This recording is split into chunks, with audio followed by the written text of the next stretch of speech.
celebrity interviews live from the Grotto without Greg Hanna, but Greg's going to find out. I'm going to start doing that as well. Shout out to my co-host because we always ask that celebrity question, but he has is dealing with something with his dog, and hey, I'm always here to go solo at times too. And my guest today, and I'm so excited, I'm such a huge fan of The Office, is Bobby Ray Shafer. Bobby Ray, thanks for stopping by. The Office, you know what? I was telling my fiance, she's getting me to binge watch Community, which I never did, Yeah. and Parks and Rec. And I said, and you, she never saw The Office. I said, no, you got the. There's one show that you could binge all day long and laugh. It's The Office. And Bobby Ray, you never knew you'd live in infamy based on your character, right? No, of course not. I mean, not even when we were making it. It's only become, it's gotten bigger and bigger every year since we went off the air. Certainly an unusual trajectory for a TV show. Exactly. So tell me how you got this part. How did it happen? Well, I auditioned for it. Pretty much everything I ever got was from auditioning. But it was a funny story, Neil. It was Halloween in Hollywood, and I didn't realize it was Halloween. I was late for the audition because there was all this traffic, and then there's this huge party in Halloween. People dressed up. It makes Mardi Gras look like a junior high school dance, really, because the zanies are out. And finally, I realized, oh my God, it's Hollywood. It's Halloween. I get in there 15 minutes late, and it's with Allison Jones, who's, the premier comedy casting director. So I was thrilled just to be in there, and I was the last guy of the day. And so they were waiting on me, which I hate to, make people wait, especially casting directors. Right. And I killed it. And then 2 weeks later, I had a callback at this studio where the show was shot, and Phyllis was there. And I'm pretty sure that she had a vote in that because she was a casting director. So I think she liked old Bobby Ray because there was a bunch of good guys there. Oh, my computer's talking. Sorry. My the irony of the story is the Maytag repair. I was up to be the Maytag repairman, and my agents wanted me to do that because it was a bigger payday for them. And I said, no, I think I want to do this office show. And they said, oh, that thing's getting canceled. Go be the Maytag repairman for a year. I would have had to travel and go to Home Depots and Lowe's and, do meet and Yeah. greets. That's not what I do. I'm an actor. And I was like, nah, I can't, I wouldn't hack that. So I think in the end, my decision proved to be the right one. No, it definitely proved to be the right one. You made the right call. Sometimes your agent doesn't know. And I'm sure you had to have that comment. Oh, I guess I made the right, I felt the vibe for Yeah. sure. And Yeah. how many times, how many appearances did you have on The Office? I did 24, and four of them were double episodes. So, about 30. See, and you know another show. I think between two shows that I think that everyone remembers every character that's ever showed up on the show will be The Office and Seinfeld. I think that those two, Yes. absolutely, you never forget a character. I love And Seinfeld. I mean, the jokes are still funny and I've seen them, you know, lots of times. Same thing with The Office. It's repeatable viewing, and you never get tired of it. and that's what you like is sometimes it's because there's so much depressing stuff out there. Just go watch comedy. And then you know that your life's better than it should Oh be. no, I don't watch it.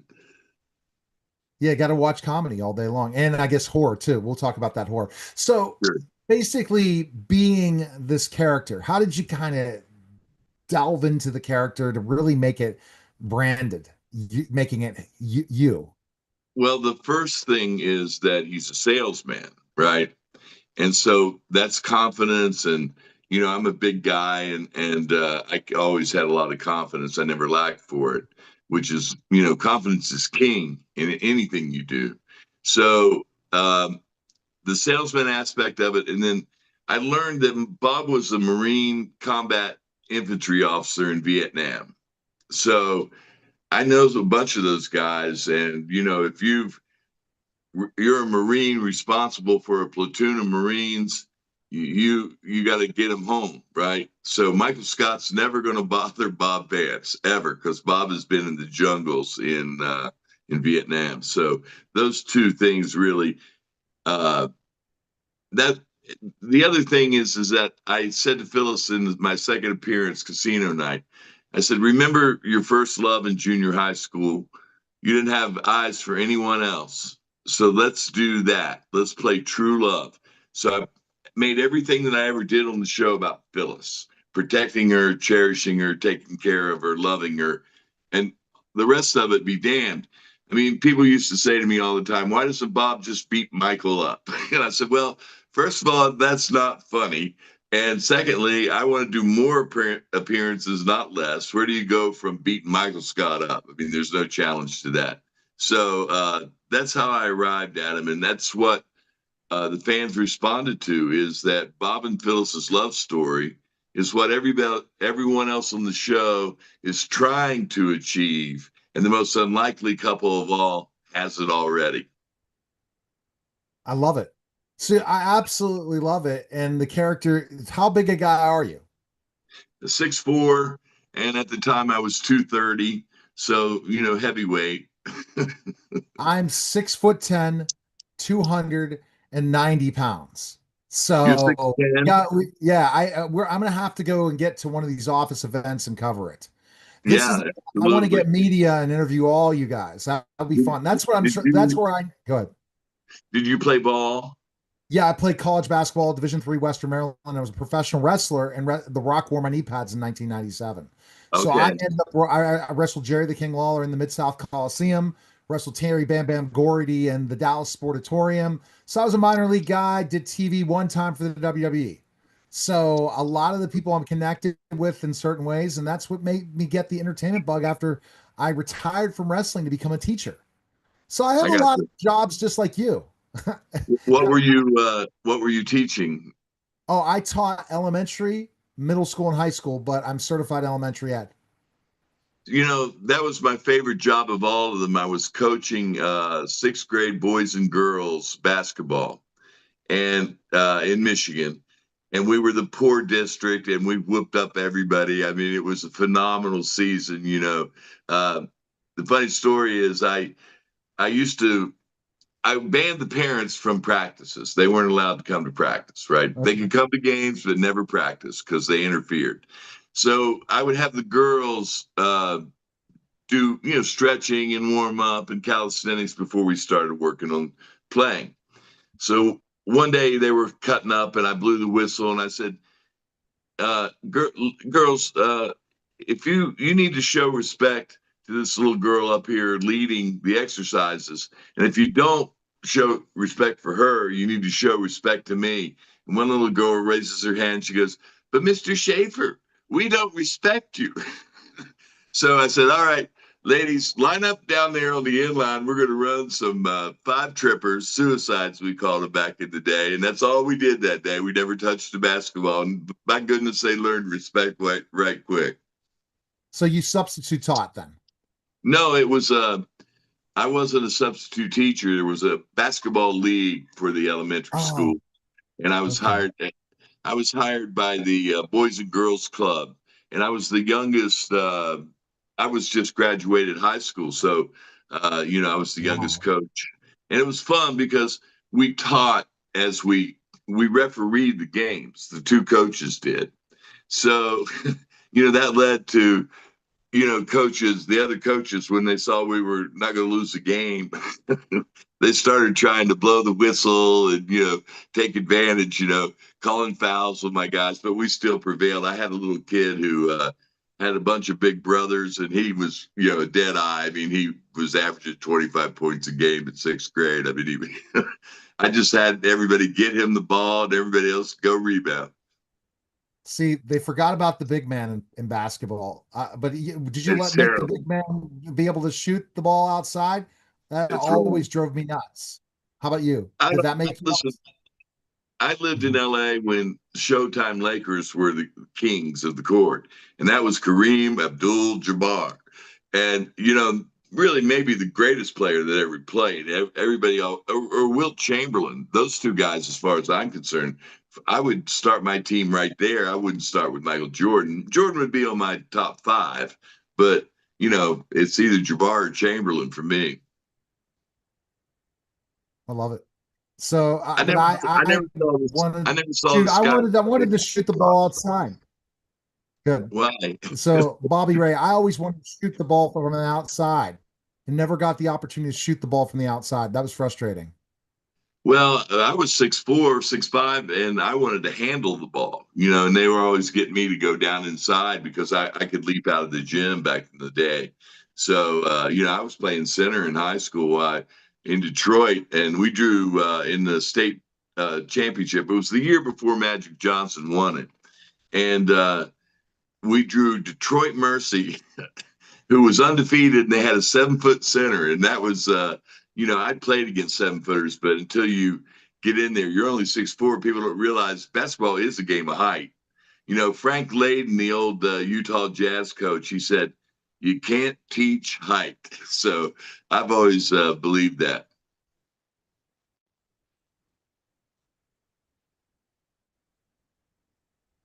No, you can't. No, And I wish they're shooting from 3-point range. It's European style now. yeah, it is. It's All right. the All right. game So is. let's kind of, yeah, Yeah, go ahead. yeah. So no, yeah, the game has changed so much. So let's talk about specifically enough, not just The Office you're known for. Explain some of the horror stuff that you were well known for. Well, Psycho Cop, of course, is the big boy.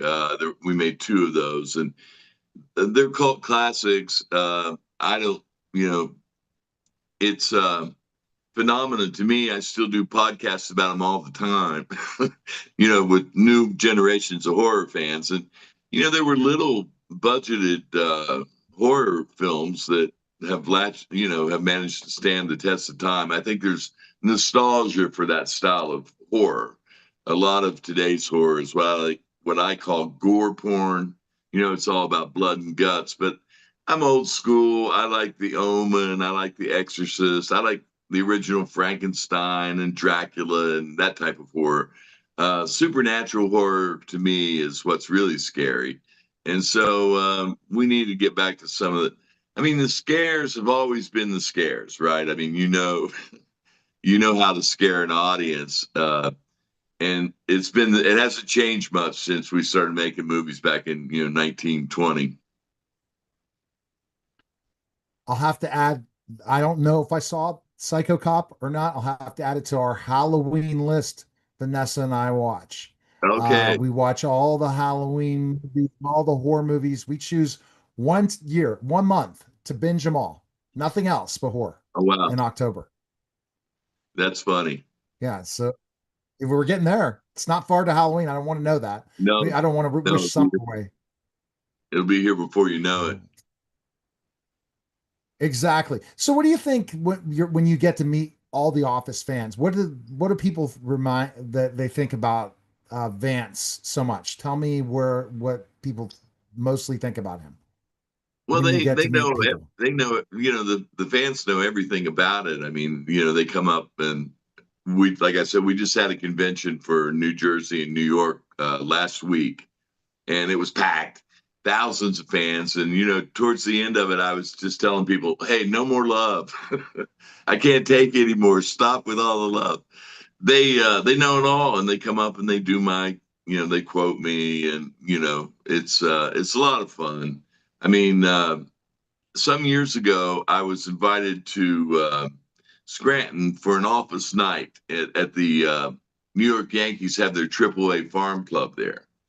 And so I was sitting there signing Okay. autographs for 6 innings, and the line went all the way around the stadium. And I was, every time I looked up, it was a kid, 10, 11, 12 years old. And I hadn't realized that the audience had changed. I thought they were still 30 something professionals like we had when we were on the air. But now it was all these kids coming up going, I binge watched it 10 times, which I was kind of shocked by it. But it's timeless. And I think, 50 years from now, people will still be watching it. It's quite an honor to be a They small part will. of a big thing. And imagine, and you get to see all your office mates. Do you like having the reunions and seeing them? Well, yeah, I mean, I don't get to spend much time with them. I mean, we're so busy. it's I have a chance in the green room every now and then to have a coffee with them or something and chat a little bit. But you're at your table signing away. People have there's all the stuff. I mean, there's the pop dolls and the all the iconic images, and it's a lot of fun.